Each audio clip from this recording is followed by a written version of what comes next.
नाम नीरू कर्ण है। मेरे पति का नाम शिवेंद्र लाल कर्ण है और मैं श्रीखंडी भिट्ठा पूर्वी पंचायत से मुखिया के पद से लड़ रही हूँ। मुखिया ही पद की और पद की? मुखिया का पद ऐसा है कि जो सबके बारे में सोचता है, सबके लिए, मतलब एक गार्जियन के रूप में होता है ना, वो उसी के लिए मैं चुनना चाहती हूँ। शिक्षा पे आपकी क्या राय है?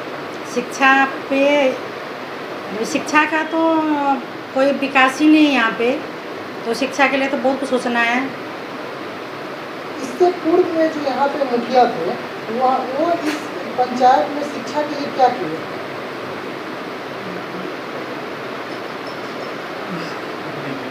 अगर किए होते तो आज हमारा गांव विकास कर चुका होता। स्वास्थ्य पे आपका क्या कहना है? स्वास्थ्य पे भी उन्होंने मतलब कुछ नहीं हुआ है यहाँ पे, उसके लिए भी सोचना है, करना है। यहाँ पे स्वास्थ्य केंद्र है? हाँ है एक यहाँ पे। चलता है? नहीं चलता है। डॉक्टर गायब रहते हैं? डॉक्टर आते ही नहीं है ना वहाँ पे, वार्ड बॉय वगैरह भी नहीं है, सिस्टर भी नहीं है। आपके पंचायत में नल जल योजना की क्या स्थिति है? नजर योजना का तो कुछ भी नहीं है, मतलब या पाइप भी नहीं लगा हुआ है? खाली नलका दे दिए हैं। मतलब नल आया, जल नहीं आया? जल नहीं आया है और निकासी का भी नहीं है। आप अगर मुखिया बनते हैं तो सबसे पहले आप कौन सा कार्य करेंगे? सबसे पहले मेरी नज़र में तो जल निकासी का, हमारे गांव में जल निकासी का बहुत दिक्कत है। रोड तो है लेकिन उसके ऊपर पानी मिट्टी दोनों है, पानी निकलने का कोई भी रास्ता ही नहीं है, जगह ही नहीं है। तो सबसे पहले मुझे वही काम करना है। शिक्षा पे आप क्या काम करेंगे? शिक्षा पे यही कि बच्चों को स्कूल में टीचर तो आती हैं लेकिन बच्चे भी होते हैं, लेकिन पढ़ाई होती नहीं है। सबसे पहले मुझे मेरे शिक्षक सबको भी बात करनी है, पेरेंट्स से भी बात करनी है कि बच्चों को ढंग से भेजें, है ना, सो के उठते हैं उनको तैयारी करके भेजें स्कूल के अंदर, तभी वो शिक्षा अच्छे से हो पाएगा ना, बच्चों को पढ़ा पाएंगे। स्वास्थ्य पे आपका पहला कदम क्या होगा? स्वास्थ्य पे पहला कदम ये होगा, जो यहाँ के मरीज़ हैं, सबसे ज़्यादा लेडीज़ हैं जो बाहर जाती हैं, तो ये करना है कि सबसे पहले अपने स्वास्थ्य केंद्र पे डॉक्टर को नियुक्त करना है, सिस्टर को नियुक्त करना है। क्या आप इससे पहले सामाजिक कार्यकर्ता थे? नहीं। आप अपने स्तर से समाज के विकास के लिए अभी तक क्या क्या कार्य किए हैं? अभी जहाँ पे लचका नहीं था वहाँ पे लचका दिए हैं। पंचायत बहुत सारे किए हैं। स्वच्छता पे ध्यान दिए हैं, स्वस्थ कार्यक्रम चलाए हैं। बहुत सारे नेता चुनाव से पहले बड़े बड़े वादे करते और फिर उससे मुखरते हुए दिखाई देते, इस पे आपकी क्या राय है? पहली बात तो है कि मैं कोई वादा ही नहीं कर रही हूँ। जो हमारे मतलब गांव की परिस्थिति है उसको मैंने पूरा देखा है, एक एक घर जाके एक एक प्रॉब्लम को मैंने सुनी है, तो उस पर मेरे को ध्यान देना है। आपके गांव में सबसे ज़्यादा बुरी व्यवस्था किस चीज़ में है? हाँ, बुरी व्यवस्था तो है कि जो आपको पहले बोला था, सड़क है, पानी का निकासी है, फिर यहाँ पे जो बुजुर्ग सब है, किसी को राशन कार्ड नहीं मिला है, किसी को पेंशन नहीं मिला है ना, क्या कहते हैं, कृषि पे भी ध्यान दिया नहीं गया है, किसानों पे ध्यान नहीं दिया गया है, उन सब पे ध्यान देना है। बहुत सारे क्षेत्रों में घूस की भी अलग अलग समस्या है, क्या आपके भी क्षेत्र में है? जी। कितने तक का घूस लिया जाता है, कुछ आइडिया आपको? घूस तो बिना घूस का तो यहाँ काम ही नहीं हो रहा हमारे पंचायत में। एक भी काम नहीं होता बिना घूस का? नहीं, बिना घूस का एक भी काम नहीं होता है। आप हमारे चैनल के माध्यम से अपने पंचायतवासी को क्या संदेश देना चाहेंगे? मैं पंचायतवासी को यही संदेश देना चाहती हूँ कि आप लोग मतलब सोच समझ के उम्मीदवार को चुने, अच्छे उम्मीदवार को चुने, है ना, वो कि आगे और उम्मीदवार उनको प्रॉब्लम को समझे और उनकी विकास करें। इतना ही उन लोगों को मैं वो करना चाहती हूँ, संदेश देना चाहती हूँ। तो मैं श्रीमती नीरू कर्ण, जो भी मुखिया प्रत्याशी हैं, मैं उनका पति शिवेंद्र लाल कर्ण हूँ। मेरे पिता 1978-2001 के दरमियान मुखिया रह चुके हैं और मैंने जो समस्या देखा है, लोगों के पास राशन कार्ड नहीं था।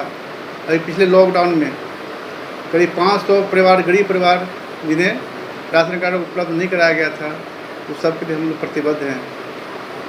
भ्रष्टाचार, दलाली हमारे गांव की मुख्य समस्या है। बिना पैसे दिए कोई भी काम नहीं होता। अगर प्रतिनिधि के पास कोई पहुंच जाए तो उसे कहा जाता है कि ये काम मेरा नहीं है, तो फिर दलाल लोग उनको हाथों से लेते हैं। जो काम फ्री में होने वाला है, ब्लॉक स्तर पे, पंचायत स्तर पे, वहाँ पर लोगों को हज़ारों रुपये खर्च करने पड़ते हैं।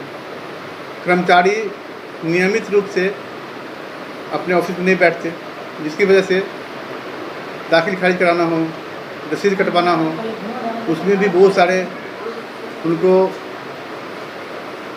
पैसे देने पड़ जाते हैं। ये सारी समस्या को देखते हुए, और मेरे पिताजी के समय में ये सब नहीं था। उनके समय में पंचायत एक विकसित पंचायत था, एक आदर्श पंचायत था। लेकिन पिछले 15-20 वर्षों में अब लोग पंचायत के नाम से चिढ़ जाते हैं। क्या करें, क्या ना करें, कहाँ जाएं, ऐसा लोग असमंजस में पड़े रहते हैं। मैं चाहूँगा कि इस बार अगर हमें गांव का प्रतिनिधि बनाया जाता है, जनता मतदाता मालिक अगर हमें आशीर्वाद देती है, तो हम अपने गांव को पूर्ण विकसित और आदर्श बनाएंगे। धन्यवाद। जैसा कि आपने कहा कि आपके पिताजी भी मुखिया रहे थे, वो किस क्षेत्र से मुखिया थे? श्रीखंडी भीटा पूर्वी क्षेत्र से ही इसी क्षेत्र से मुखिया थे। तो उन्होंने क्या क्या विकास का कार्य किया, क्या आपको कुछ इसका पता है? उन्होंने जो विकास काम किया वो अतुलनीय है। उनके टाइम में कोई फंड, ज़्यादा बड़ा फंड नहीं था।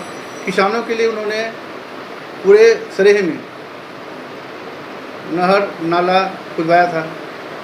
साल में 2-3 बार रातों नदी पे बांध वो बनवाते थे। खुद ही कुदाल लेकर के, टोकरी लेकर के किसान मजदूर साथ आगे बढ़ते थे। उनके साथ टाइम में फंड नहीं था, वो चंदा लगा करके, श्रमदान करवा करके बड़े बड़े काम करवाया। गांव के जो भी जितने भी इंक्रोचमेंट रोड थे उनको उन्होंने खुलवाया था। 15 फीट चौड़ी सड़क बनवाया था, जो अब अतिक्रमण करके 8 फीट 10 फीट का रोड हो चुका है। ये सब सोचनीय स्थिति सब है। पीने का पानी का उन्होंने अच्छा व्यवस्था किया था, जल निकासी का अच्छा व्यवस्था किया था, जो अब सब कुछ विलुप्त हो चुका है। लोग रोड ढलवा देते हैं, ये भी सोचते कि पड़ोस के घर में अगर पानी आ गया तो उसका पानी, बरसात का पानी कैसे निकलेगा। आज के प्रतिनिधि को इतना भी ज्ञान नहीं है, ध्यान नहीं है। सारी समस्याओं को देखते हुए जो उन्होंने किया था उसी को आगे बढ़ाना है।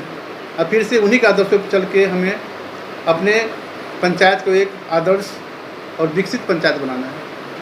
जैसा कि आप अपने पिताजी के बारे में बताया, उनके विकास के जो यहाँ के गांव के लिए किए थे, तो आपकी अगर सरकार यहाँ बनती है तो उनसे भी अच्छा विकास यहाँ पे होगा? अवश्य। उनके समय में ज़्यादा फंड नहीं था, अब तो करोड़ों के फंड आते हैं पंचायत में।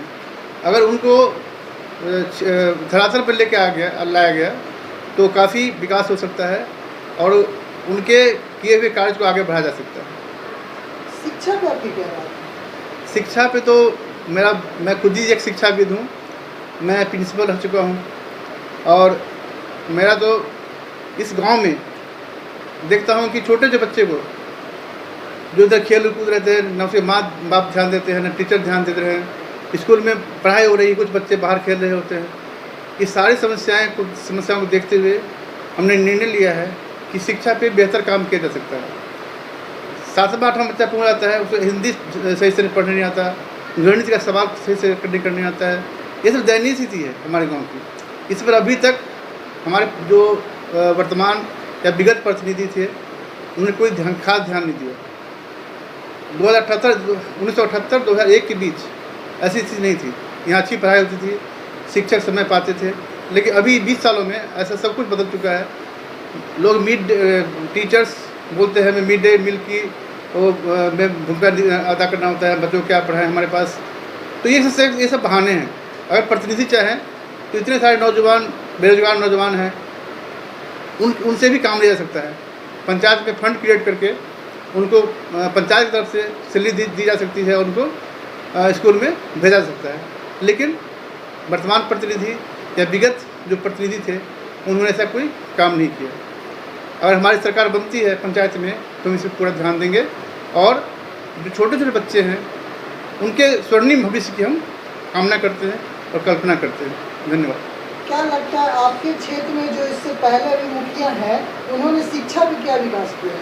उन्होंने शिक्षा पे कुछ भी नहीं किया है। जैसा चल रहा था उन्होंने ऐसा चलते रहने दिया। स्टार्टिंग में उन्होंने कुछ किया था, लेकिन कुछ उनकी समस्याएं रही होंगी, मैं उजागर करना नहीं चाहूँगा मीडिया के माध्यम से, लेकिन बात की स्थिति ऐसी रही कि अगले 3 साल में उन्होंने ऐसा कुछ नहीं करके दिखाया जिससे कुछ शिक्षा में कुछ सुधार होता।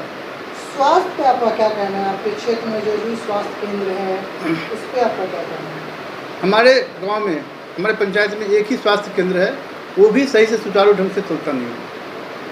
वहाँ पे बिजली की व्यवस्था सही से नहीं है, डॉक्टर की व्यवस्था नहीं है, नर्स की व्यवस्था नहीं है। कभी कभी डॉक्टर आते हैं, पता नहीं कब आते हैं कब चले जाते हैं। अभी कोरोना वैक्सीन्स लग रहे हैं, ऊपर से आदेश है तो कभी कभी दिख जाते हैं कोरोना वैक्सीन लगाने वाले कर्मी। अदरवाइज़ यहाँ ना डॉक्टर आते हैं, कुछ भी नहीं आते हैं। तो मुझे इस पर भी बहुत बड़ा काम करना होगा।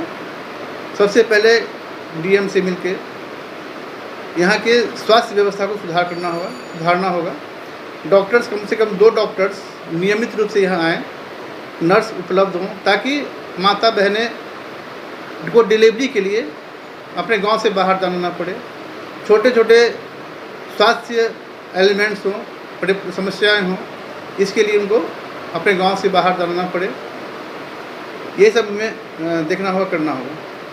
अभी जो मुखिया थे, चूँकि अभी कोरोना का टाइम चल रहा था, तो मुखिया जी ने ऐसा कुछ कोरोना को वैक्सीनेशन को लेकर जागरूकता अभियान ऐसा कुछ चलाया अपनी तरफ से? हाँ, शुरू में तो कुछ नहीं था, लेकिन अभी कोरोना वैक्सीन्स के लिए उन्होंने अभियान चलाया है और कोरोना वैक्सीन्स लोगों ने लिया है। शुरू में तो लोग बात नहीं मान रहे थे, लेकिन जागरूकता अभियान में हम लोग भी साथ दिए हैं और अब लोग जागरूक हुए हैं और वैक्सीन्स लोग ले रहे हैं, तेज़ी से ले रहे हैं। आप हमारे चैनल के माध्यम से अपने पंचायत वासियों को क्या संदेश देना चाहेंगे? मैं आपके चैनल के माध्यम से अपने पंचायत वासियों को ये संदेश देना चाहता हूँ कि मैं तो कोई भगवान नहीं हूँ, लेकिन आप लोगों की स्थिति को मैं बदलने के लिए अपना जो भी हो, तन मन धन जो भी हो, अगर अर्पण करना पड़े तो मैं पीछे नहीं हटूँगा। मैं जीऊँगा आपके लिए, मैं मरूँगा आपके लिए। मेरा दरवाज़ा आपके लिए हमेशा खुला होगा, 24 घंटे 7 दिन। आपको कोई भी समस्या हो, छोटी समस्या हो, बड़ी समस्या हो, आप हमारे पास आएँ, निर्भीक होकर आएँ और अपनी समस्या हमें बताएं। हमसे जो भी लगेगा हम करेंगे। जो राह दिखाना होगा हम जरूर राह दिखाएंगे। हम पीछे नहीं हटेंगे। हम आपके साथ हैं, आपके साथ रहेंगे।